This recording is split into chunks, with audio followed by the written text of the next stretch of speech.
అభిషేక్ మను సింఘ్వి, వారి భార్య పేరు అనిత. వీళ్ళిద్దరిది అఫిడవిట్లో 2000 కోట్ల పైన వారి ఆస్తులు. అవసరమా ఇక పదవులు?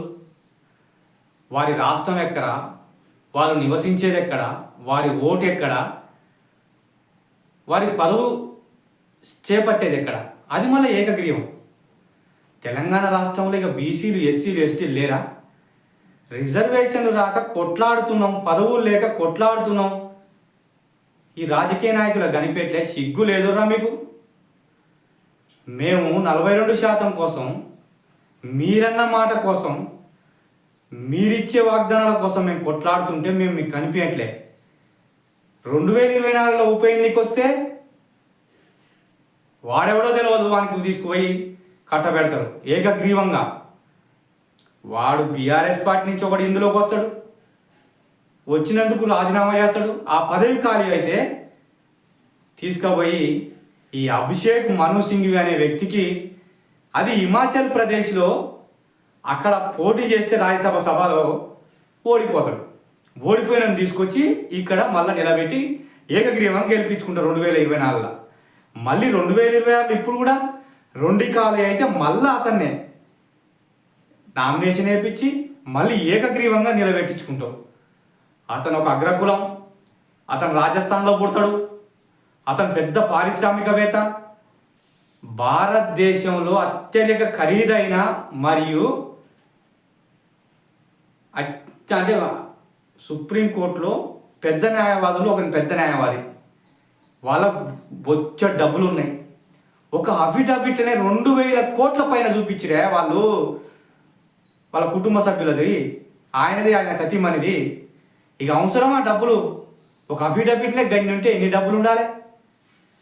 వారు మార్వారి జైన మతస్థులు.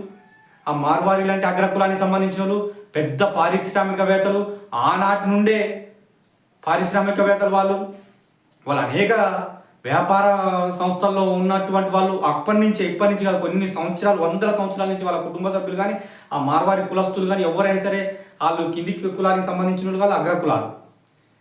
తీసుకుపోయి ఎవరో అగ్రకులాలు వాళ్ళు, ఈ రాష్ట్రపోడు కాదు, వానికి ఇక్కడ ఓటు లేదు, పేరు లేదు, 2024లో ఆయనకి ఇస్తే తెలంగాణ రాష్ట్రం గురించి ఏం బీకినని, ఏం కట్టలు కట్టినని చెప్పి మళ్ళీ పోయి తీసుకుపోయి ఇస్తున్నాం. మనం అర్థం చేసుకోవాల్సిన అవసరం ఉంది.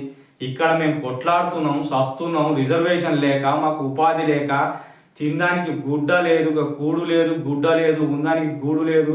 ఈ పరిస్థితులలో మనం ఉన్నాం. తీసుకుపోయి ఆయనకి ఏమనుకో ఇస్తామా? మనకు అర్థం కావట్లేదా? ఎందుకే ఆయనకు బొచ్చ డబ్బులు ఉన్నాయి. ఆయన పుట్టింది ఎక్కడనే? రాజస్థాన్లోనే. పెరిగింది ఎక్కడనే? ఢిల్లీలోనే. ఆయన మొన్నటిదాకా రాజస్థాన్లో ఉంది ఓటు, ఇప్పుడు ఢిల్లీలో ఉంది ఓటు. ఢిల్లీలో వేస్తుండు, ఢిల్లీ వాడు ఇచ్చుకుంటావా?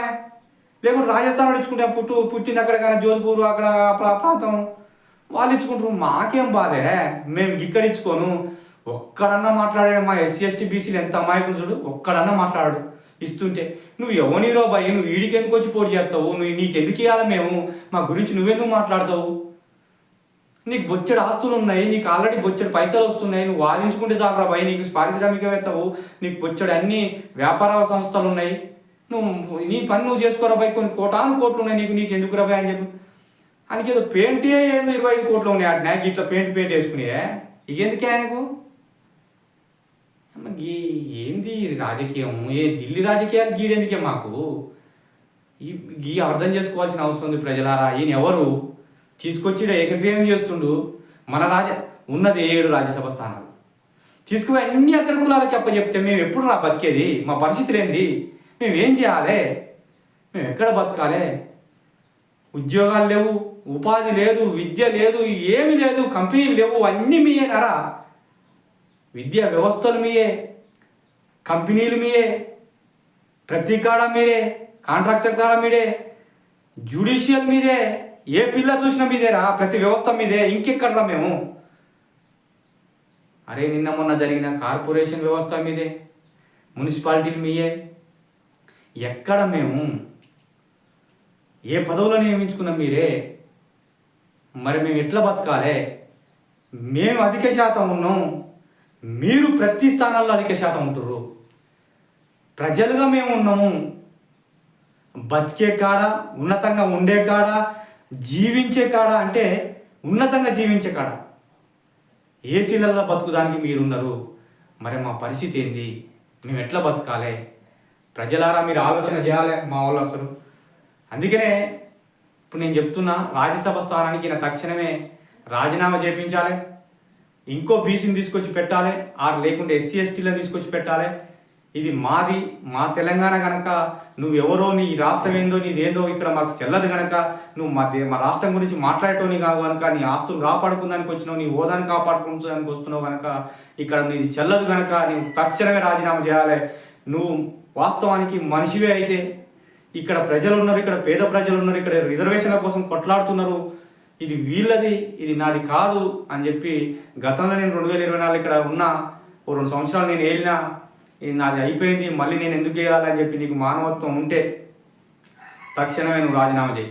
ఇంకో వ్యక్తిని, అంటే నీకు నియామకం జరగలేదు, వాస్తవానికి నువ్వు ఏకగ్రీవంగా ఎన్నిక కావచ్చు, కానీ నీ నియామకం జరగముందుకే దిగిపోయి మా వాళ్ళని నియమించాలని చెప్పి కోరుకుంటున్నా.